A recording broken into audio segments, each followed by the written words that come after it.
Hi, if you have an ostomy surgery coming up, I bet it would be nice if you had a friend that you might could ask some questions, maybe what to expect, maybe some tips on how to handle it.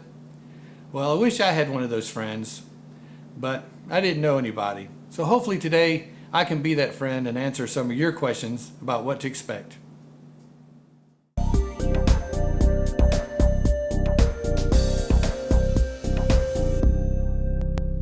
Hello and welcome to the Ostomy Advantage. Well, I'm a front farter. That means I have a colostomy. You might have a colostomy or ileostomy, or maybe you have a surgery coming up. I just want to give you a little story about what some of the things I went through. Hopefully that you won't have to, and maybe some tips along the way that helped me and maybe they'll help you too. So I was diagnosed with colorectal cancer back in November of 2014. How it came about? Well, for several months I had kind of slowly developed an irregular bowel pattern. I might go maybe as much as 2 whole days without going and having a number 2. Lots of number 1s, but no number 2. And maybe on the 3rd day I would. So I just thought maybe I was having some constipation issues, what it sounded like to me. But then along came another symptom at the same time. Now I'm 53 years old right now, and I've had hemorrhoids a couple of times, and I thought some hemorrhoids has come along. But it was different. Didn't feel the same. It wasn't irritating and slightly burning or irritating and painful, you know, like they normally are. It just kind of didn't feel anything, but it was obviously there. But over the course of weeks and what ended up being a couple of months, it wasn't going away. It wasn't getting smaller. If anything, it might actually be getting larger. And until finally, when I put 2 and 2 together between these 2 symptoms, yeah, I thought it might be something else. So fortunately, I made an appointment, went and saw a specialist, and he went and did a physical exam and immediately just said, yep, you have colon cancer. So he scheduled me for a CT scan for the very next day. So a day later, I had a CT scan. 2 days later, we have an appointment at his office to get the results. So my wife and I are led into his office first thing that morning. We're sitting there patiently waiting several minutes, and then he opens the door, and the first words he says as he's walking in the door is this: I have nothing good to tell you. What happened to good morning? How are you? No pleasantries. He just simply said he had nothing good to say. So for the next good while, he proceeds to tell me how he's looked at the CAT scan, and I've got colon cancer. It has went through the wall into my lymph nodes. It will have spread all over my body. I should have cancer in my lungs, my liver, my kidneys, just everywhere. Looked like to him, I'm just eat up. So he proceeds to tell me all this news for the next several minutes, and then finally he lays his papers down on the desk, which is what my wife and I were waiting for. You see, my wife had in her hands a stack of papers too, in a binder called the Bible. And so just at the moment when he finally set his papers down, this was our time. So my wife leaned over, she set her Bible on top of his reports, and she said, that's okay, we brought our own report with us. It has better news. And all he had to say is, well, keep the faith. So we did, whether he told us to or not. Don't know what you believe, but one thing I know, it pays to know that there is hope. There is hope. Without hope, you're just going to lay down, just accept the consequences, just accept all the negative possibilities. And again, they are just possibilities, that you might die, that you might do this, you might do that, you might suffer through this and that. I tell you, but there's other possibilities too. You might not. You just might not die. You just might make it through this. That's a possibility too. Cling to that one. Attitude of gratitude. No, not grateful that I've been diagnosed with cancer, but grateful that I know there's hope, that I have a Savior, that He's my healer, and I have hope. I have hope. So we clung to that. So a full week later, we finally had a PET scan, and you will probably have a PET scan if you've been diagnosed, or you may have it. I don't know if they do it for all these other things, but there's lots of different intestinal diagnoses that may end up with an ileostomy or a colostomy as their solution. So with cancer, they set me up for a PET scan the following week, and the PET scan is kind of like a black and white x-ray, but it lights up wherever cancer is. And so it did show I had cancer in my colon, my rectal area, and it had spread into a number of lymph nodes around in the groin area, but had not spread beyond that. Did not show cancer in my lungs, my liver, my kidneys, or anywhere else, all the other places that he named. It wasn't there. So take your pick. Either he was just wrong when he looked at the CT scans, or maybe it had been there and now it wasn't. Whatever you want to believe, but all I know is it was not anywhere else to be found except in my lymph nodes down there and in the colon. And so from there, I was set up with other various doctors over the next few weeks. I had to endure going through radiation. If you haven't had radiation, well, this is what I'm here for, to tell you what it's about, what to expect. So it's just a big old, it looks like you're fixing to go through some time warp. Looks like something out of a sci-fi movie, and it's big old things rotating around up here. And what does it feel like? Nothing. You don't feel anything. It's like taking an x-ray. You don't feel it. It's just there. It doesn't take long. It's only like 10 minutes. I went through 6 weeks of radiation. Now, was there any effects? Yes, but only at the end. The first few weeks wasn't any problem whatsoever. But the doctor did say the last 2 weeks would be more intense, and he was right. The last 2 weeks, over the course of the day after I've had the radiation treatment, I had these 4 patches about this big that went right over the crease of each leg on the front and on the back, that would get red like a deep sunburn. In fact, I developed just little blisters in that area, and it was treated as a burn, and that's basically what it is. So I had burn cream to keep on it, and so it was uncomfortable, but as uncomfortable as a bad sunburn is. But as soon as radiation was over, it didn't take very long. In fact, it was very quick to heal. Healed up very quickly, very nicely, went away. There's no scars or anything. And so it wasn't the worst thing to endure, but I did go through it and made it to the other side. And so after about a month of healing up from that, then came along the surgery. That was in March of 2015. And so my cancer not only was in my colon, but it went all the way down through the system, through the rectum, through the rectal area, and so that all had to be removed. And so I have a colostomy. They say it would be a permanent colostomy because I don't have a tail hole to hook it back up to. And so it looks like I'll be having this bag for a while. However, that's not the end of life, and I'll talk more about that in a few minutes. But when I had the surgery, was it painful? Well, when I woke up, I had a scar about this long. It goes from a few inches above my belly button, right on down, pretty close to the bottom on the front side.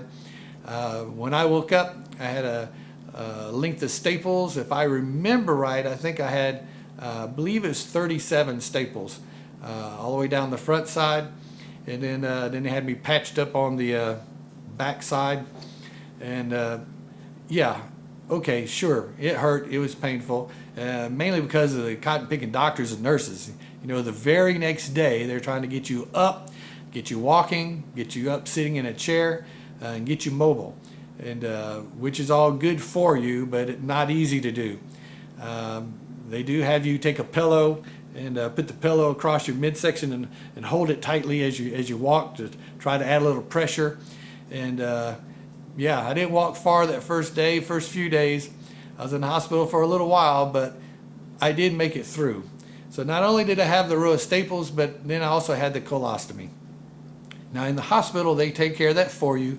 They empty it, they clean it, they change it. But then once you get home, you'll have a home health care nurse, and they'll take care of it for a little while, and then they teach you and watch you do it, and try to train you on how to do the process, how to take care of it and clean it. All right, now I can tell you right up front, not all their advice is the greatest advice. In the hospital, the wound care nurse, now I came home with Hollister products, and that's on another video, my recommendations on that. But she was advising that I should use bags without a pouch in the bottom. You know, you just take it off, throw it away, and just put a new one on. Okay, I don't know. It might work for you, but I sincerely doubt it. And so it wasn't the best advice. So that's why I'm here. That's why I'm on these videos. And that's why you shouldn't look at just mine, but look at other YouTube videos. Let some of us that's been there and done that be your friends and give you some helpful advice, so you won't have to go through some of the trials and troubles we've been through to be where we are today. So I came home, and within a few days, the nurse had me changing out the bag myself. Yeah, it's about like you might expect. The stoma, my stoma wasn't, you know, it didn't stick out real far, but it's like you would imagine. It's red, it's wet, it's slimy, it's cold and slimy. I know the first maybe 2-3 times I changed the bag, I was breaking sweat on my forehead. I wasn't feeling well. I didn't pass out. Okay, no, I didn't pass out, but yeah, I wasn't liking it, I can tell you that. But the nurse said I did really good with that. I think she maybe watched me do it maybe 2 different times that when we changed the bag, and after that I was on my own and I could handle it. So you can do this, and I do have a video out with some advice on things you might need in taking care of your bag. But that's not what we're here to talk about right now. I did make it. Had the surgery. Yeah, I would like for it to be reversed. I would. I would like to be back, but I tell you what, life is not over. It's just a new normal. After the colostomy surgery, unfortunately, well, what should have happened after that is I was supposed to have 6 months of chemo, and then I should have been done. Unfortunately for me, that was only the start of my troubles. I had all kind of side problems that came along with it. Hopefully for you, you won't have to go through any of these other things. But I think it's important for me to share it with you because these are possibilities, other problems that you might have to deal with, but you can deal with it and get through it. I did. Just 10 days after my surgery, after I'm at home, for a couple of nights, I found I couldn't sleep laying down. I had to, in fact, I had a hospital bed at home, and I was sitting pretty much straight up. And that's the only way that I could find I could sleep, that I could breathe. And ended up going back to the doctor, come to find out I'd had blood clots or pulmonary embolisms in my lungs that had developed.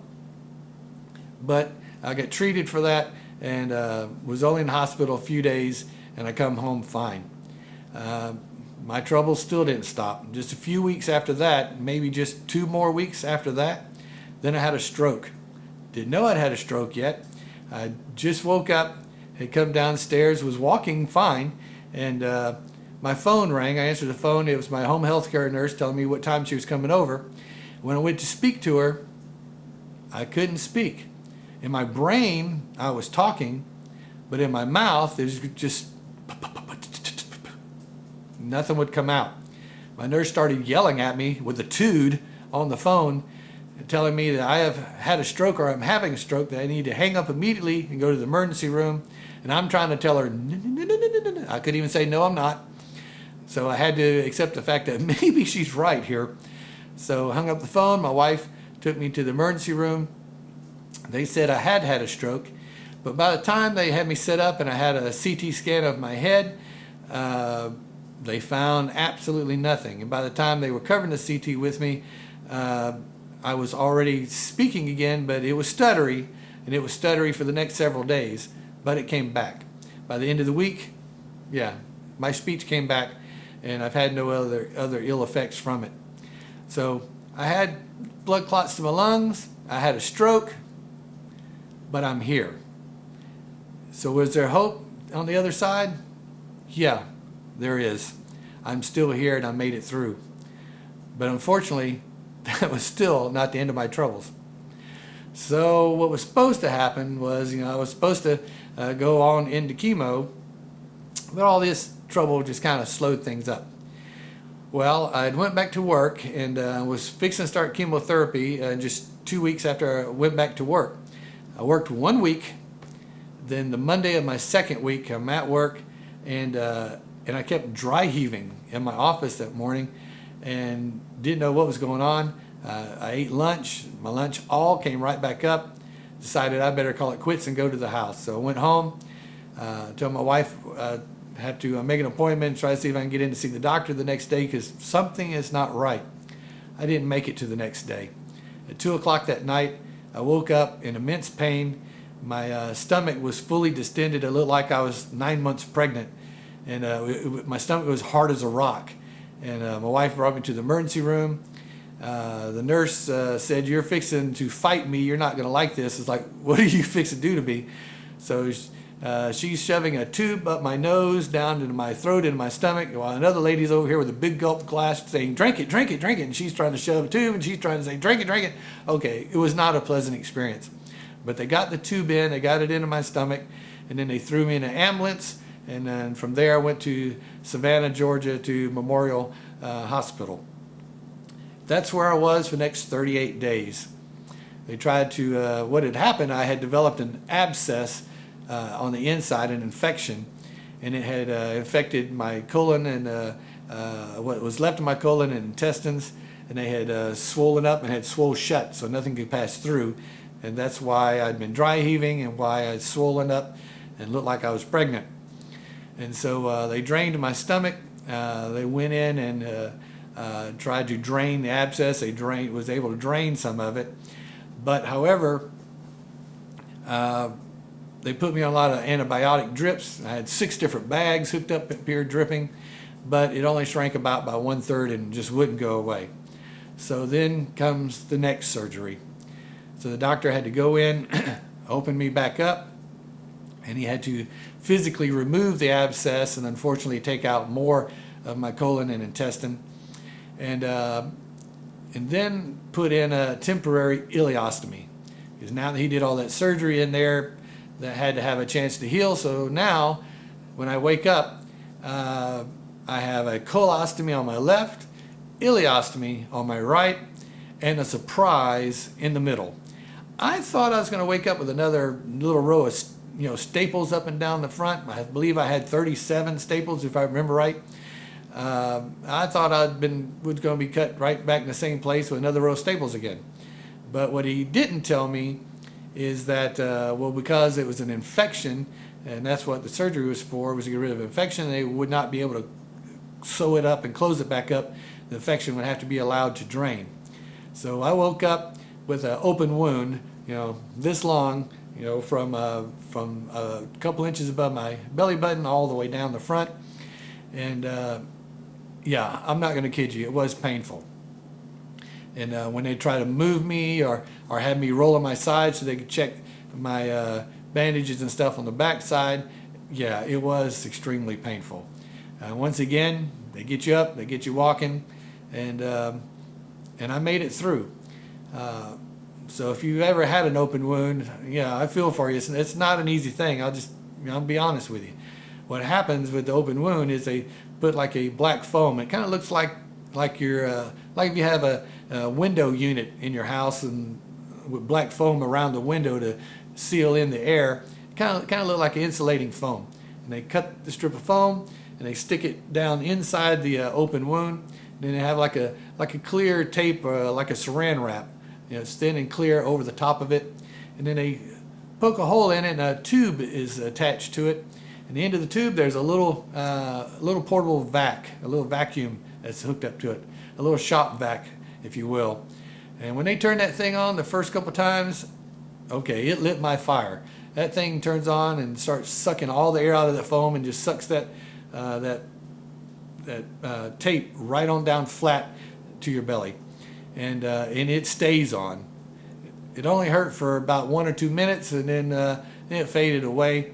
And they'd have to change that every couple of days, which was a lot better than having just a regular bandage in there without the wound vac. They'd had to change that multiple times a day, every day. However, this was the better solution. It only took just a few weeks of toting around this little wound vac, and it healed up nicely. Basically, it seals up from the bottom, and in the open skin that's on either side from the wound, it looks red and looks like you would imagine. However, it turns into like your exterior skin and heals up, and it didn't take that long. Why do I bring that up? Because it happened, but I made it through it to the other side, and I'm still here. And so now I have an ileostomy. All right, if you're an ileostomy patient, I'm sorry, but now that I've had both, I can tell you a colostomy is a little easier. Ileostomy is higher up in your system, and so that means your output will probably be a lot more watery, a lot looser. And I know I had issues with, I had 8 different occasions, fortunately always at the house, where my bag, my 2-piece bag I was wearing, actually popped off because it would fill so quickly, and I'd have a lot of gas and it would pop off. Not a good scenario. However, because of that experience, I switched to the 1-piece and never had a pop off or issue again. So my advice, if you're an ileostomy patient to be, I would definitely go with the 1-piece. At the hospital, they really pushed the 2-piece. I liked it, but then there was always the worry that it was going to the 2 pieces would separate, and it happened to me 8 times. So the 1-piece is what I would advise, whatever brand you get. At least you have the comfort of knowing it can't separate and just fall to the floor between someone's feet. So now I had an ileostomy, but because of the abscess and because of the surgeries and where they had to take intestine out, mine was hooked up extremely high in the system. So no matter how much water I drank, I could not absorb enough water to stay hydrated. So pretty much what happened for the next several months is I'd have to go to the hospital every week, and I did still have my port from my original surgery, and so every week I'd have to go to the hospital, and they would hook me up and put at least 2 bags, a lot of times 3 bags of saline in, just to rehydrate me, to keep me alive. Just couldn't absorb enough water, couldn't drink enough.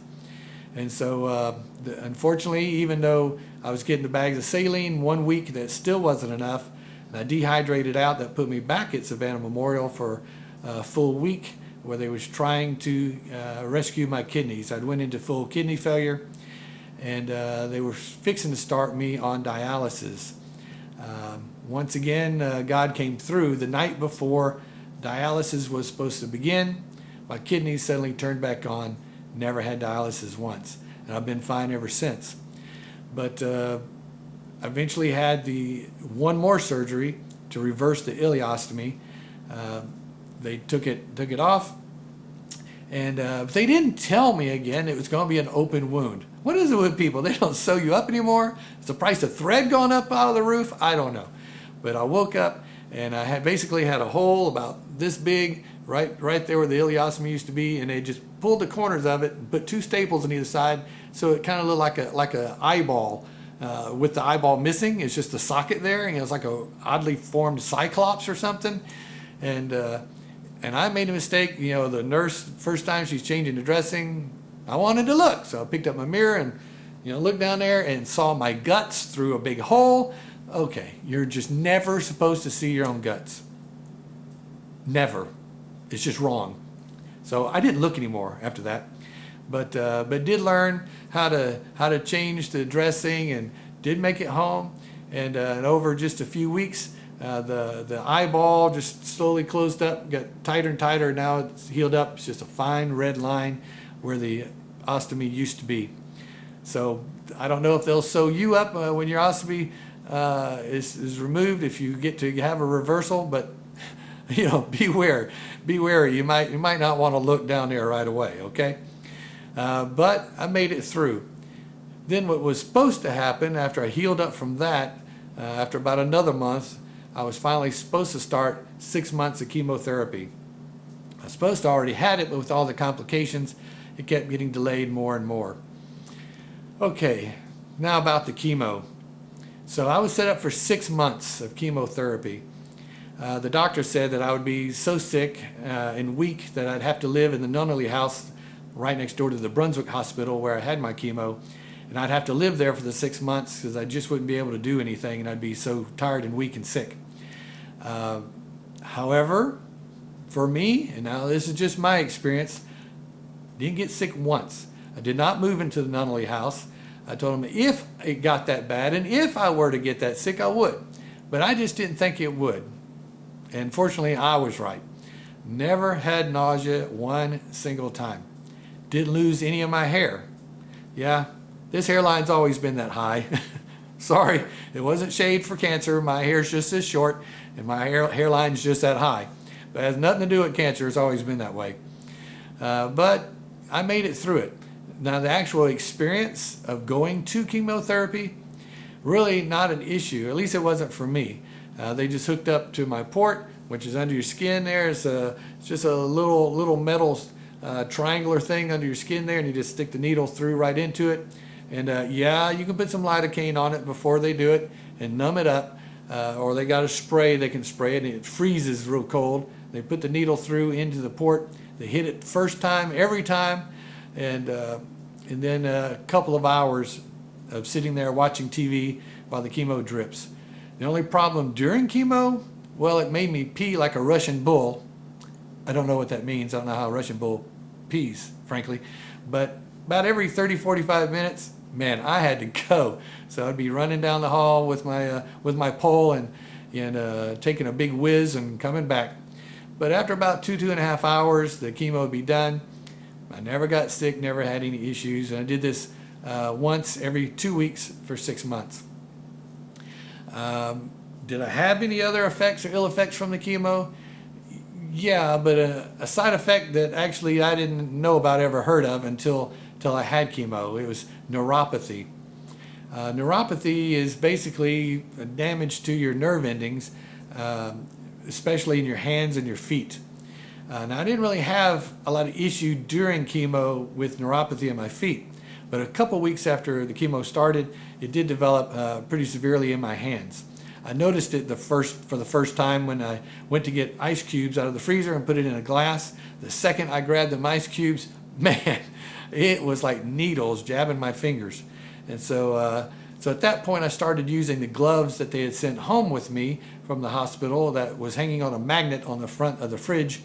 So I had to wear gloves basically to pick up a gallon of milk out of the fridge, anything cold. I had to wear gloves in the morning when I'd try to drive the car because the steering wheel would be cool in the mornings. Just anything cold to the touch would be like needles in my fingers. Now, it does take a long time for that to heal, but it will. It's been well over a year since I had finished chemo, probably closer to 1.5 years. But in my feet has this, I had like my feet and hands both had like a 24-hour, 7 days a week tingling. Kind of like when you lay on your arm wrong and it falls asleep. And then you get up, and then when the blood starts coming back, you get that tingly thing going on. It's just like that, but it's in both hands, both feet, and it never stopped. It's 24 hours a day, 7 days a week. But over the course of time and with medication, just over a few months, that constant tingling went away. Now, I still get tingled, but it's not constant anymore. My hands, I feel just a very slight tingle when I touch something, but it's very slight. I've got at least about 75-80% of my feeling back in my hands. And my feet still have that tingle just when I take a step. Every time I put my foot down, there's that tingle feeling. And so it just takes a long time for nerve endings to heal. But they say it will. And like I said, my hands have come a long, long ways. My feet are just a little bit further behind, but I will get there. And so a lot of complications I had. But after the chemo was over, then basically it was just healing up for a little while and then going on back to work. I am back to work. I do play. I do swim. I do live. And so can you. Life's not over. It's just a new normal. No, I don't poop in the toilet like I used to. But if you watch my ostomy humor video, maybe that's not so bad, especially when you got to go to a gas station with a dirty toilet ring. You don't have to sit on it anymore. So it's just a different normal. Yeah, so I've got a bag, yeah, and you've got a lisp. You've got curly hair, but you want straight hair. Your eyes are green, but you want brown. Everybody's got something they don't like, something that's just different than everybody else. This just happens to be my difference. It might be yours, or maybe it will be in the future. But however, it's not the end. In fact, if you want to, you can probably live life day to day and absolutely nobody that comes in contact you ever even know that you have an ostomy. Most people that come in contact with me don't know. However, the people that are close to me, the people in my family, my church, my friends, my co-workers, they all know, because this is how I chose to deal with it. I found that it was much better for me just to be open and honest about it rather than try to go about hiding it. Because sometimes things you hide have a habit of coming out in the open. And that could be embarrassing if it was unexpected. I'll give you an example. So at my work, I'm very open and honest, and I have well over 100 associates that work with me, and I don't make any secret about that I have an ostomy. I try not to make it always the biggest topic of my conversation, but I'm very open with it. My staff that works closest with me, the very first thing I did was tell all of them, hey, I'm a front farter now. I have a permanent ostomy, and there may be an occasion where I might front fart. I can't squeeze and hold it like other people. I can't try to run to the restroom and cut one. It just happens when it happens. And so I made them aware about it. I remember the first time I was in office, and one of the ladies that works with me was there, and we were looking at the computer, and all of a sudden, yep, here come a front fart. It kind of went, and it was a little more muffled than that under my shirt. And she suddenly turned and she looked and she said, "Is your phone vibrating?" I said, "No, I'm front farting." So we had a good laugh about it. But what if I hadn't shared that? What if I hadn't ever said anything, and now it just sounded like I was just ripping one right in front of her? You can't control it. It might happen, and it will happen at some point. And so I found it much better just to let them know, hey, this is just me. And you know what? They still accept me for me. Everybody's got something different. Everybody's got strengths and weaknesses. I just happen to be a front farter. And you know what? Everybody around me, they just get over it. It seems to be not a big deal. Unless you think it's a big deal, it's a big deal to you. But more than likely, it really isn't to everybody else. So deal with it. Just be open and honest about it. You don't have to talk about it all the time. But I don't find the need to have to try to hide it from everybody. Now, I don't just walk up to strangers that I'm, walking up to a meeting for the first time and say, "Hey, I'm a colostomate." But people that are around me all the time that, not only should there not be any surprises, but also you just might need their moral support. You might need their prayers sometimes if you go through some of these side issues that I went through. But for me, I find it's a whole lot better just to be open and honest with everybody about it. So right now, this is now June of 2017 that I'm recording this. It's been a long haul between November of 2014 till now. But with all the things that I went through them, and I came out on the other side. So I hope you don't have all those complications, and maybe yours will be more straightforward. But you can do this, and not everything is a worst case scenario. I've been through a lot, but I've been healed of a lot. And so, hey, there is light at the end of the tunnel, and it's not always a train coming head on at you. There is hope, there is future, and there are plans for you. That's why you're still here. You've still got people to love. You've got family and friends to be there for. So be there. Be there for them and be there for yourself. Hey, life's not over. Life goes on. Just smile, laugh, and praise God that you're still here. See you next time on the Ostomy Advantage.